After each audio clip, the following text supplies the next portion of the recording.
Maritime Reflections with Dr. Captain John AC Cartner.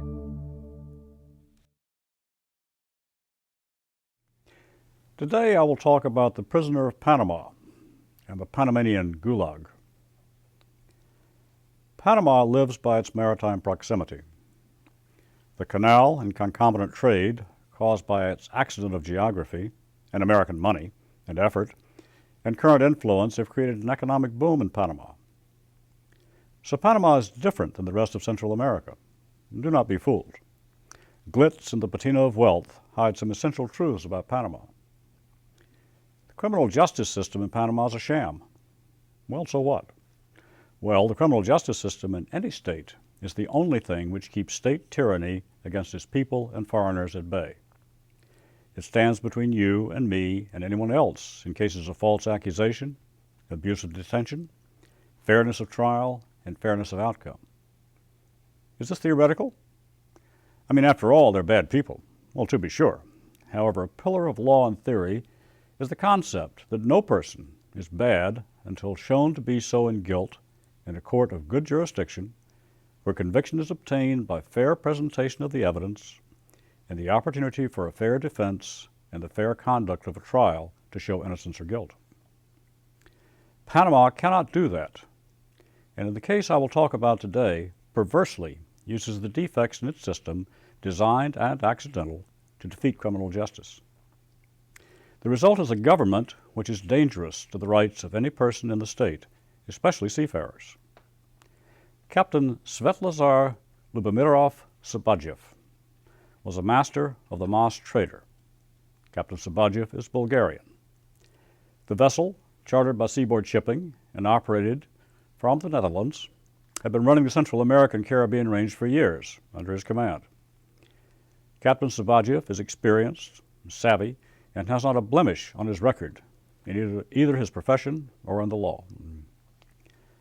However, Captain Sobadzhiev has been detained in the Loyola prison in Panama for over a year and a half without charge, in conditions only describable as subhuman, without any interest on the part of the government to free him or to charge him and to bring him to trial.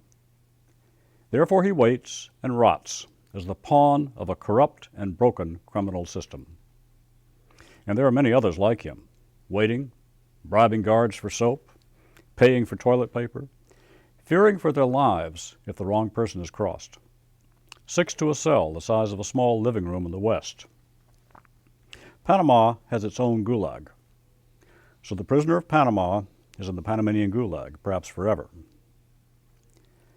Captain Sobadzhiev left Colombia for Panama, where he stopped for crane repairs. During that time, various strange things happened on his ship. The essential story is this.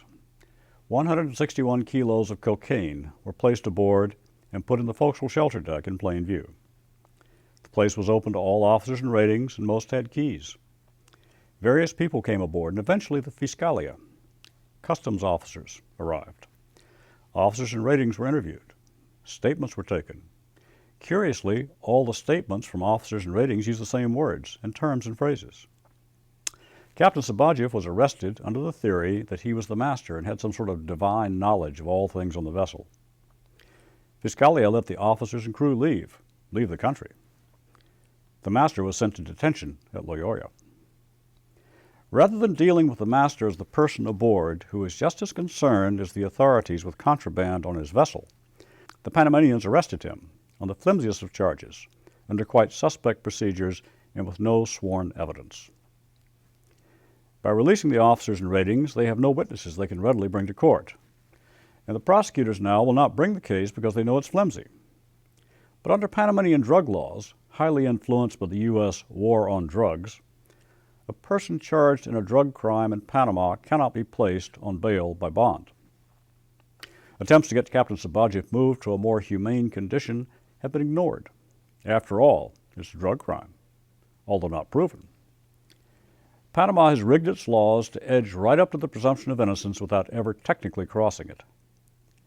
However, the reality in Panama is the government, by not enforcing his rights, has tried and convicted and sentenced him to a life in prison and possibly death there because of his mere proximity to drugs. These are the realities of the Panamanian Gulag. Let's talk about other realities in Panama. The ads in the slick magazines, the online tout, is that the new economic paradise is there, open to all people. Citizenship is fairly easy. Great place to retire, beautiful country. Things seem to work. Not so fast. Transparency International reckons that Panama ranks at about 47% corrupt. Marisec says that the world's self-proclaimed leading maritime state is perhaps 72% safe in shipping. It accepts 17 classification groups not members of IACS. Apparently, hypocrisy and corruption go together.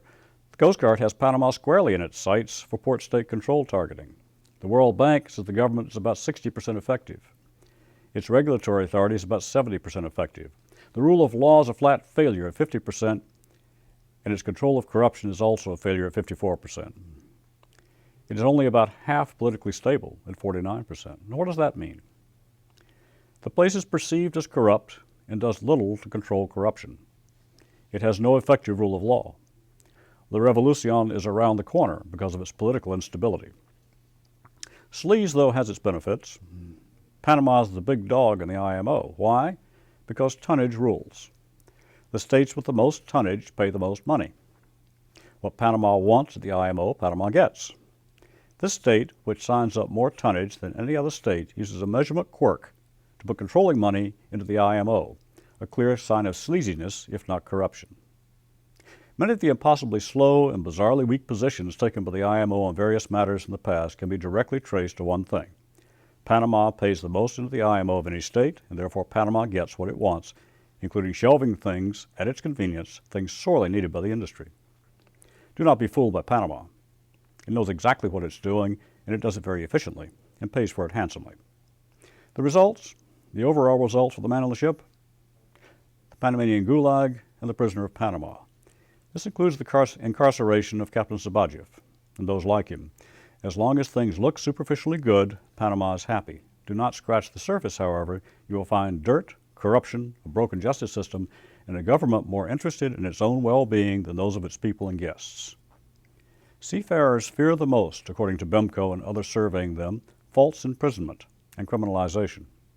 The prisoner of Panama is a prime example of that fear. The government, by rigging the system, has a man it will not convict and will not release. All is happy in Panama except in Captain Sobadzhiev's wretched and filthy little space in the Panamanian Gulag.